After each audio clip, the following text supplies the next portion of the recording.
Assalamualaikum warahmatullahi wabarakatuh. Yang terhormat Ibu dosen pengampu mata kuliah pengembangan kurikulum yaitu Ibu Dr. Helna Nelis, MPD. Di sini saya akan menjelaskan jawaban daripada soal UTS yang telah saya paparkan. Yang pertama, kurikulum implementasian atau implementasi kurikulum dapat dipahami sebagai proses penerapan ide, konsep, dan kebijakan kurikulum dalam kegiatan pembelajaran yang bertujuan agar si peserta didik ini dapat memperoleh seperangkat kompetensi tertentu melalui interaksi dengan lingkungan. Nah, di sini ada kegiatan inti dari implementasi kurikulum. Yang pertama ada pengembangan program, ada pelaksanaan pembelajaran, dan ada evaluasi proses. Nah, salah satu contoh dari kegiatan inti ini yaitu dalam pengembangan program, contohnya ada program mingguan atau harian. Nah, guru itu harus menyusun rencana pembelajaran yang memuat rincian kegiatan belajar, materi, dan metode yang akan digunakan setiap hari untuk disampaikan kepada siswanya. Nah, untuk selanjutnya yaitu evaluasi kurikulum. Nah, evaluasi kurikulum itu merupakan tahap terakhir dalam pengembangan suatu kurikulum. Nah, evaluasi ini memiliki peranan yang sangat penting, baik dalam menentukan kebijakan pendidikan secara umum maupun dalam pengambilan keputusan yang lebih spesifik. Nah, contohnya, sebuah sekolah itu melaksanakan tes standar guna mengukur pencapaian siswa dalam mata pelajaran tertentu. Nah, hasil dari tes tersebut nanti kemudian dianalisis untuk menilai apakah kurikulum yang diimplementasikan itu dapat mencapai tujuan pembelajaran yang telah ditetapkan atau belum. Nah, selanjutnya yaitu jawaban nomor 2. Kurikulum berbasis mata pelajaran atau subject matter atau subject centered kurikulum itu adalah kurikulum yang terdiri atas mata pelajaran yang terpisah satu sama lain. Nah, materi yang diajarkan kepada siswa itu telah disusun secara logis oleh para ahli di bidang studi masing-masing. Nah, contohnya itu seperti mata pelajaran sejarah dan biologi. Kemudian, pembelajaran interdisipliner itu merupakan suatu pendekatan pendidikan yang mengintegrasikan konsep, teori, dan metodologi dari berbagai disiplin ilmu untuk menyelesaikan masalah yang kompleks. Nah, dengan pendekatan ini, siswa tidak akan memahami materi dari satu perspektif, melainkan juga melihatnya dari sudut pandang yang lebih luas. Nah, contohnya sebuah kurikulum yang mengkaji isu perubahan iklim dengan mengintegrasikan pengetahuan dari biologi, kimia, kemudian geografi, dan ekonomi. Nah, dalam konteks ini, siswa mempelajari penyebab perubahan iklim, dampaknya terhadap lingkungan dan manusia, serta solusi dan strategi untuk strategi mitigasi yang melibatkan berbagai disiplin ilmu. Nah, untuk selanjutnya yaitu keunggulan dan kelemahan dari subject centered kurikulum. Nah, yang pertama keunggulannya yaitu kedalaman materi, kemudian yang kedua kemudahan dalam evaluasi, dan yang ketiga efisiensi pengajaran. Nah, kemudian kelemahan dari subject centered kurikulum yaitu yang pertama kurangnya relevansi terhadap kehidupan nyata, kemudian yang kedua yaitu kurang fleksibel karena siswa mungkin mengalami kesulitan dalam mengaitkan pengetahuan antara berbagai mata pelajaran. Nah, untuk selanjutnya yaitu keunggulan dan kelemahan dari interdisipliner kurikulum. Nah, keunggulan yang pertama yaitu kedalaman materi, kemudian kemudahan dalam evaluasi, dan efisiensi pengajaran. Kemudian kelemahan dari interdisipliner kurikulum yaitu kurangnya relevansi terhadap kehidupan nyata dan juga kurang fleksibel. Nah, kemudian yang ketiga, pada era saat ini seluruh aktivitas telah berlandaskan kepada teknologi. Nah, mulai dari sektor pendidikan, ekonomi, hingga transportasi yang telah memanfaatkan teknologi modern dalam implementasinya. Nah, oleh karena itu sangat penting bagi masyarakat untuk mempelajari dan mengadaptasi perkembangan teknologi yang terus berkelanjutan. Nah, di bidang pendidikan, para pendidik itu diharapkan untuk menguasai 4 kompetensi, yaitu kompetensi pedagogik, sosial, profesional, dan juga individual.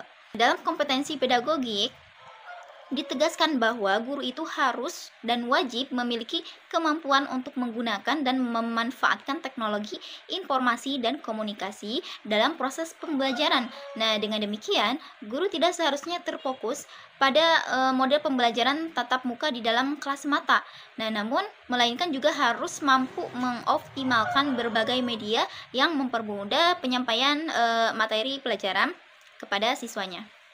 Nah, selanjutnya yaitu nomor 4, Teknologi secara mendasar merupakan penerapan ilmu pengetahuan. Nah, teknologi itu memiliki peranan yang signifikan dalam kehidupan budaya umat manusia. Nah, penggunaan teknologi itu telah meluas ke berbagai bidang, termasuk bidang pendidikan. Nah, tujuan utamanya adalah menciptakan kondisi yang efektif, efisien, dan sinergis terhadap pola perilaku manusia. Nah, implikasi dari ilmu pengetahuan dan teknologi dalam pengembangan kurikulum adalah bahwa kurikulum harus dirancang untuk meningkatkan dan mengembangkan kemampuan berpikir peserta didik. Nah, sehingga mereka dapat menghasilkan teknologi baru yang sesuai dengan perkembangan zaman dan karakteristik masyarakat Indonesia.